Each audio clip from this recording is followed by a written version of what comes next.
الحمد لله الذي أمرنا بالدعوة الدين إلى سبيله وكفى والصلاة والسلام على رسول الله أما بعد فأعوذ بالله من الشيطان الرجيم ادع إلى سبيل ربك بالحكمة والموعظة الحسنة لبوں پر ذکر حق ہو دل میں نور کا عالم لبوں پر ذکر حق ہو دل میں نور کا عالم داعی کی کامیابی ہے بس اللہ کا کرم۔ جناب ذی وقار، آج میں جس موضوع پر لب کشائی کی جسارت کرنے کے لیے اس محفل سعید میں حاضر ہوا ہوں وہ ہے داعی کے اوصاف۔ میں بیان کرتا چلوں کہ ایک داعی حق کا کن اوصاف سے متصف ہونا ضروری ہے۔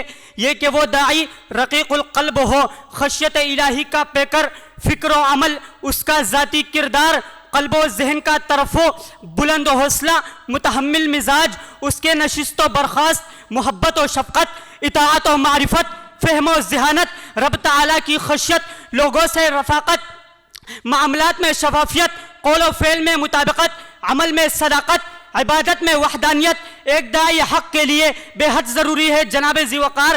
اور داعی الہی کے لیے سب سے اول ترین شرط اخلاص نیت ہے۔ اگر اس کی نیت اچھی تو اعمال بھی اچھے ہوں گے۔ رب کائنات کا ارشاد ہوا قل ان صلاتی ونسکی ومحیای ومماتی للہ رب العالمین۔ بخاری شریف کی حدیث ہے، نبی علیہ الصلوۃ والسلام نے فرمایا انما الاعمال بالنیات۔ جناب ذی وقار، دوسری صفت اس میں یہ بھی موجود ہو کہ وہ حسن اخلاق والا ہو۔ اگر اخلاق اچھے تو لوگ بھی اس کے باتوں سے متاثر ہوں گے۔ رب کائنات کا ارشاد ہوا وَإِنَّكَ لَعَلَىٰ خُلُقٍ عَظِيمٍ۔ اور نبی علیہ السلام کے حسن اخلاق کے بارے میں پوچھا گیا تو حضرت عائشہ نے یہ حدیث سنائی قال کان خلقہ القرآن۔ اور داعی میں ایک صفت تو یہ بھی موجود ہو کہ وہ اپنے غصے، اپنے جذبات پر قابو پالے، جبر و تشدد کا شیوہ اختیار کرنے کے بجائے صبر و تحمل کا رویہ اختیار کرے، کیونکہ رب کائنات نے جب حضرت موسیٰ اور ہارون علیہ السلام کو فرعون کی طرف بھیجا تو انہیں یہ حکم دیا کہ اس سے نرم لہجے میں بات کرو،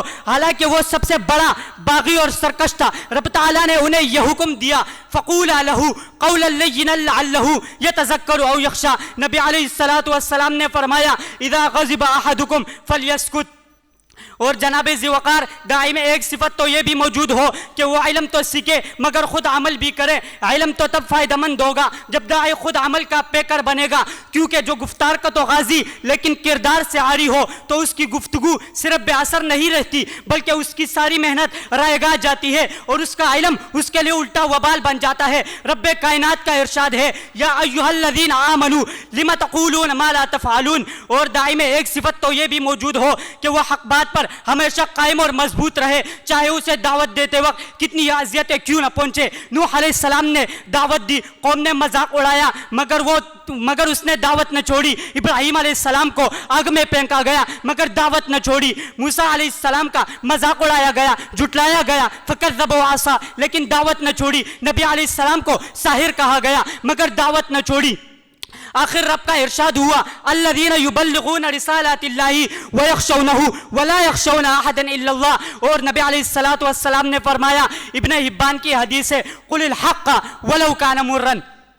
اور داعی میں ایک صفت تو یہ بھی موجود ہو کہ وہ دعوت پیش کرتے وقت سنجیدگی اختیار کرے اور اپنے دعوت کو ایک تماشا گیر کی طرح پیش نہ کرے۔ نبی علیہ الصلوۃ والسلام جب کسی کو واعظ و نصیحت کرتے تو کیا ہوتا؟ احمرت عیناہ، آنکھیں سرخ ہو جاتی، وعلی صوتہ، آواز بلند ہو جاتا، واشتد غضبہ، غصہ سخت ہو جاتا، حتیٰ کأنہ منذر جیش، گویا کہ وہ لشکر کو ڈرانے والے ہیں۔ اے مستقبل کے داعیوں، اگر تم ان اوصاف حمیدہ سے متصف ہو جاؤ تو رب کعبہ کی قسم آج بھی اسلاف کے روایات زندہ ہو سکتے ہیں۔ جناب ذی وقار، اور داعی میں ایک صفت تو یہ بھی موجود ہو کہ وہ دن رات نوح علیہ السلام کی طرح دعوت دے، اگر جواب میں تکالیف کا سامنا کرنا پڑے تو داعی مدینہ کی طرح بس یہی فریاد کرے اللہم اہد قومی فانہم لا یعلمون۔ صبر و تحمل کا ایسا پیکر بنے کہ اگر کسی وقت اسے راہ سے ہٹانے کی چال چلائی جائے تو نہ بک سکے نہ جھک سکے بلکہ استقامت کا پہاڑ بن کر